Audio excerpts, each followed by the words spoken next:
All right, back to school week continues, and the start of school also means the start of youth football season. If you're buying gear for your little quarterback, halfback, running back, you not only want a good deal, but you want it to fit right. And Play It Again Sports right here in Mount Pleasant is the place to go. Bill Richardson joining us along with a good friend and also the details on you've got to look for the proper fit, because if it doesn't fit right, your little champ might get hurt. Absolutely. Yeah. So this is Garrett Ziegler. He's a friend of ours. He came nice enough to display all the equipment. But the big thing is getting the right fit. You know, we want the parents not only to get the kids out there, not be nervous about the kid playing football, but we want them to be excited about it. The last thing they need to do is worry about them out there. Tell us about this shirt first, because, you know, when I played football decades ago, you just put on a T-shirt or a tank top, and now you've got some of the rib pads as well as shoulder pads. There's pads right up underneath here as well, underneath the shoulder pads, so you have the sort of double padding as well. Absolutely. So this is a moisture wicking shirt, so it actually helps out with sweating, but it does have the built-in rib pad as well as the shoulder pad, and it just it gives a little bit extra cushion. They used to have the large, bulky rib protectors. Now any child can get out there, and it doesn't restrict the movement. So, and tell us about the helmet that he's wearing, because that's extremely important. Because helmets, you know, Chad will tell you, I used to wear the leather helmets years ago. Now, the helmets now have the inflation, the balloon that's inside to help protect the skull and all that. Absolutely. So on the interior of all the helmets now, they're either foam filled or air filled, and then this one's actually got an updated liner on it. Whenever you're looking at helmets, there's an enormous amount of different helmets on the market, and not one, you know, one can be safer than another. It all depends on the head, the head of the child.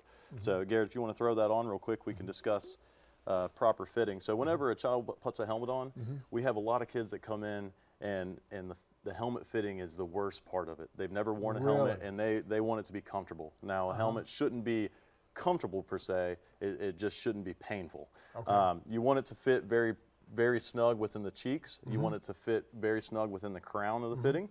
We teach all of our guys at the store to you know, slide their fingers up and around the ear holes to make sure that the crown is being touched at all points.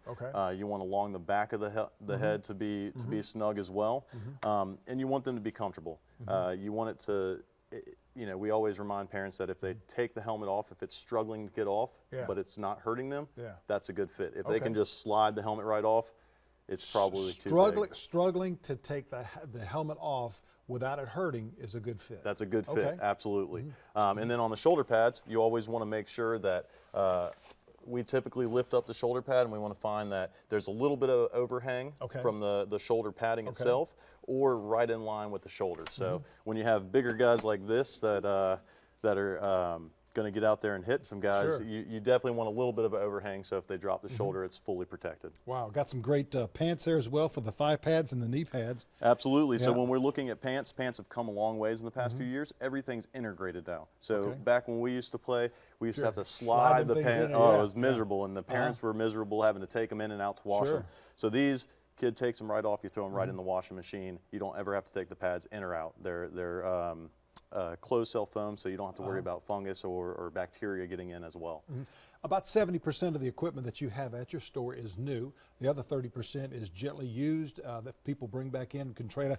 What about shoes? Should you always get new shoes, or can you get maybe some gently worn shoes? Oh, you'd be surprised. We sell a lot of the new and used shoes. So generally, kids get out there, they play a season on a pair of cleats, and the cleats are still, you know, virtually new. So they come in, you have a parent that gets very excited that last year was an $80 pair of cleats. To us, we have 3 price points: $9.99, $14.99, and $19.99 for gently worn shoes. Or we still have the new, and all of our new cap out at around $49.99 as well. Got just a few seconds left, plus all the accessories that go with the football. Absolutely. We have everything that you need to get out on the field, so we will fit them from head to toe. Buddy, good. You've been working out, haven't you? Well, thank you very much. No, thank Play It you, Again Sports right here in Mount Pleasant. You got to check them out. Coming up after the break, ladies look flawless, absolutely beautiful. In Charleston, humidity, well, but oh, beautiful, shares the favorite products that can make you look even more beautiful. Skin and makeup in just a moment.